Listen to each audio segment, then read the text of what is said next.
this video is about MagicMix. I'm in the second part of the testing. So this is where you remember I the one you saw where I poured the mix in the bottle. Now this one is gonna be after that I poured the ink in the bottle. If you're keeping up. If you're not keeping up, you can go back and watch the video about the MagicMix ink in the bottle. All right, so this one I got a reply back.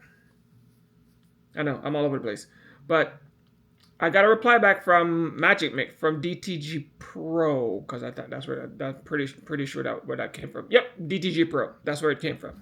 Email.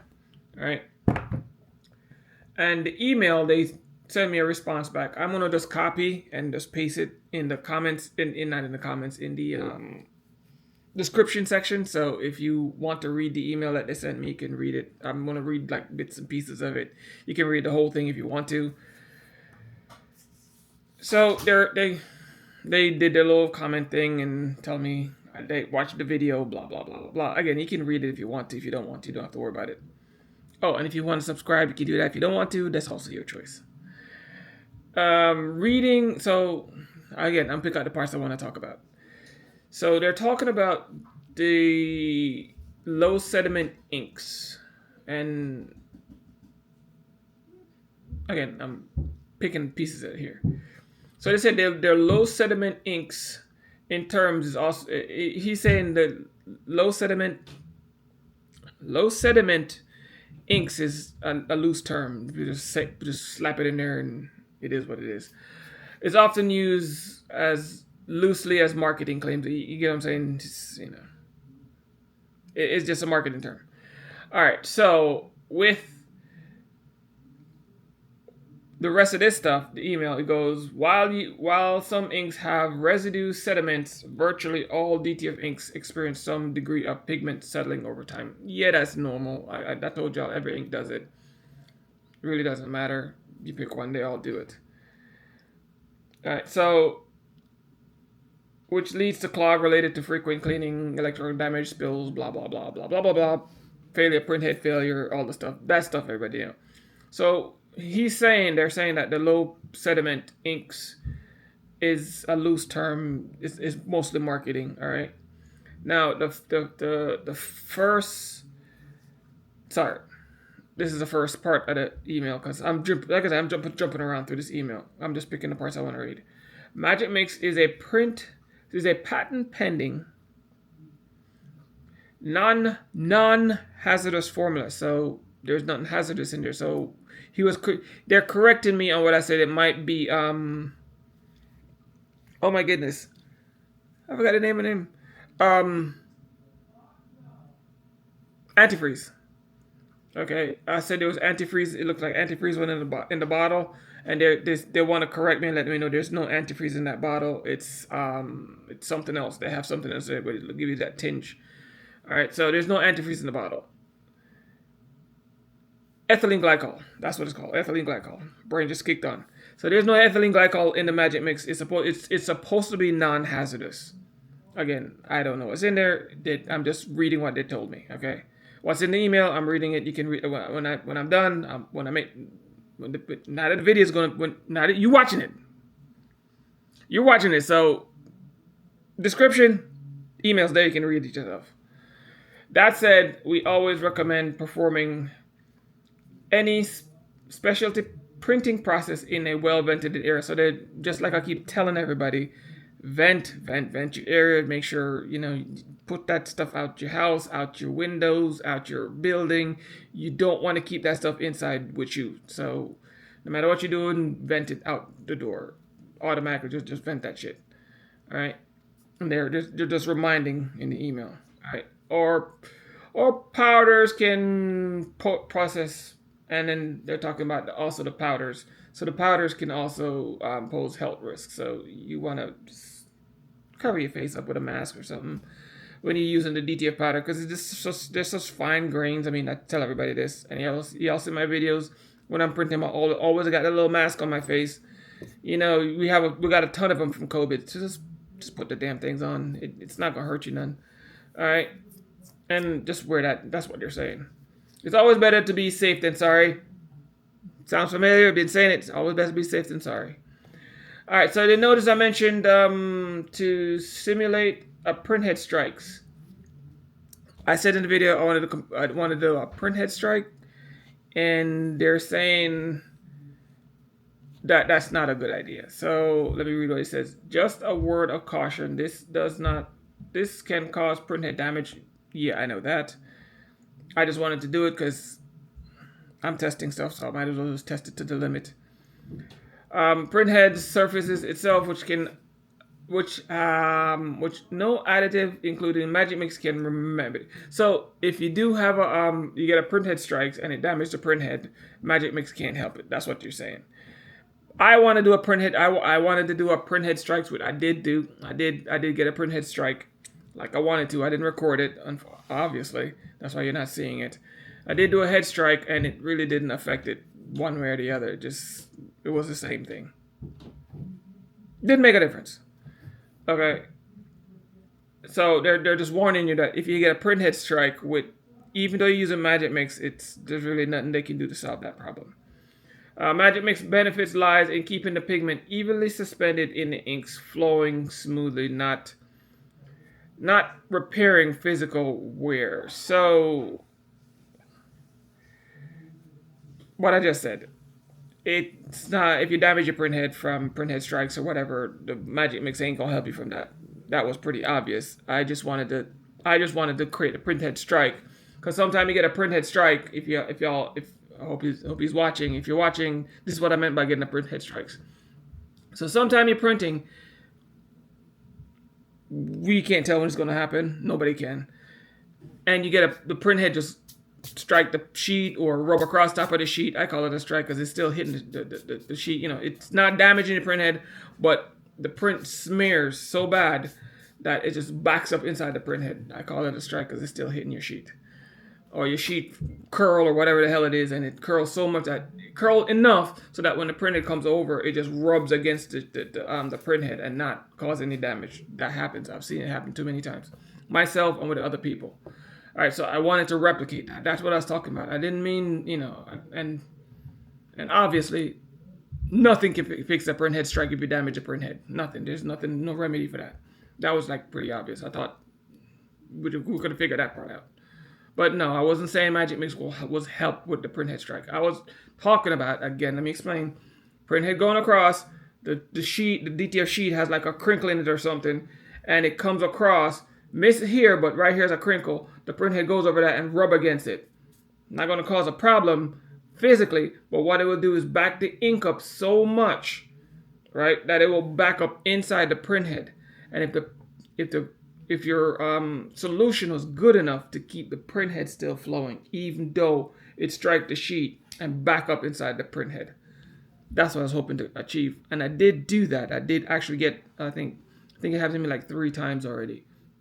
I was able to do it because how my printhead out of Epson printer is, or any DTF sheet, you can just push on the front of it, and then the sheet will actually curl. And if you do it just right, you get it to curl just enough in the right spots that the printer will glide right over it and then hit the sheet and won't damage the printhead. I achieved it. It's not the easiest thing to do. I highly don't recommend it, but because I'm just so crazy, I'm absolutely insane, I did it. Don't recommend it. And with that happening, with the printhead getting backed up with the ink in there, it didn't make a difference either way. It still it didn't make a difference. I had to do head cleans, and I had to clean it up a little bit, and it works the same. It didn't make a difference. So what are you using? What are you using? The MagicMix, or I like to use LCL inks. That's my ink. It didn't really make a difference, with or without the thing. So it did make a difference. Plus, I still have more testing to do. So all right, so that's enough for the printhead stuff. Now the second part is, this is a part of the, not second part, but the rest of the email. A great visual would be the place, they're telling me, kind of experiment to show to you, and I did do some of it. I haven't really done much more. I need to do it again. I need to put the bottles somewhere I can just leave them and then measure them later. But I don't have the space for this, so I have to like shimmy around to find space. Not the easiest thing to do in a small work area. But the test is the visual is to put the two bottles side by side, because I have the two bottles, and the one with the MagicMix and the one without. I kind of can show it to you. I'm gonna show it in the video, as either before or after this, one of the two, probably after this, where the two bottles, the MagicMix and the one without the MagicMix, and you'll see that the MagicMix actually keeps that sediment. The sediment is higher up than the one without the MagicMix in it, so it does keep the inks not settling as fast, which is technically what they're saying it does, and it really does it. Talking about the rest of the stuff, as you can see in the other videos, the rest of the video, which, like I said, I'm gonna put all the other stuff after this, so you'll see me showing you the difference between what the MagicMix does. And after that, when that's done, all I'm testing done, then there's gonna be another video where when the bottle of white ink with MagicMix finishes, because that's gonna be finished first. I'm already like halfway through it. So when that gets done, I'm gonna test now the one without the MagicMix and see if it makes a difference. And then that video is gonna show you all that, if it makes a difference or not. All right. So if you haven't subscribed, you might want to, if you want to keep track of what's going on with this testing. Or if you're watching this video years down the line, then you might have all 3 videos to watch already. All right, so peace. Okay, so this video is to show you the MagicMix versus the MagicMix ink. This one's a little harder to see. I hope you can see it, because I'm looking at it and I still can barely see it. So I'm gonna try see if I can get it for you. Okay. Turn around, camera. Alright, so if you look, like I said, this is going to be extremely hard to see. I'm going to try to see if I can get it for you, okay? So, I have to get the light just right. Alright, there we go. So if you look in this bottle right here, let me get something I can point it at you. Point it, show it to you. Try to point this and show it to you. So in this bottle, whoops, I tapped it a little bit. It's not gonna make much of a difference. So if you look in the bottle, right there, see that line right here? That line right there, that's the actual fluid, okay? Right below it, let me get a pen. So let me get a pen. I'm gonna mark it so you can actually see what I'm talking about. All right, good. So I can see it better than probably better than you can. So I'm gonna mark it. All right. Let me turn this light down. So, all right, there you go. That's a little better. All right. So right here, that's the actual fluid, right? So right above here, that's the actual fluid. I can barely see it. All right. And then right there, if you can see it, you can kind of see it right here. So right there, right, that's the fluid. All right, and right down here, that's the actual pigment. So that's the separation between the pigment, the pigment and the ink. Okay, that bottle over here is a little bit different. All right, let me get that adjusted. All right, there we go, perfect. Zoom in this one. Alright, that's as far as I can get. This one's a little different, okay? So, right here, right about there, that's where the ink is, that's where the fluid is, okay? It looks like it's mixed up here, but it's not. The actual pigment is about down here. Right? It's harder to see on camera, but if you look around on the side there, you can see it. That's the fluid up here, and then the pigment it's settling. The pigment is settling. It's about right there. All right. So that's this amount of separation between the two. Let me go back down and say that's the fluid. You can see it right now. You can see it good. See, that's the fluid. That's the pigment. Up here, same thing. All right. That's the fluid, and then that's the pigment down there. That's pretty much where the pigment starts. All right. That's where the pigment settle to. So the MagicMix look like it's actually working. It looked like it's actually preventing. What their claim is that it prevents, it helps, not prevents, it helps your pigment, that's this powdery stuff, not settle so fast or settle less in the liquid. And that's what they were claiming. So to me, it looks like it's working. How it's working on my, that's a close up. How that's working, how that calculates out into your printing, it actually helps. Nothing's perfect, but it helps. And that's the catch. What they're claiming, I'm seeing. They're actually, what they claim and what you're seeing is actually, as you can see, I'm sure the video proof that it's there. It's very, very, very, very visible. That ink been sitting in there for over a week now, and as you can see, the ink are the one separated way more than the other one. So if you want to keep your inks lasting a little bit longer, MagicMix will definitely help with that situation. All right, so I'm gonna keep testing this, and as I learn stuff, I'm gonna add it to this video. Again, I want to put the whole one thing on one video, and then I'm come through the other video. The next video is going to be when I swap the bottle over and test the bottle without the MagicMix in it, and give you the information on that one too.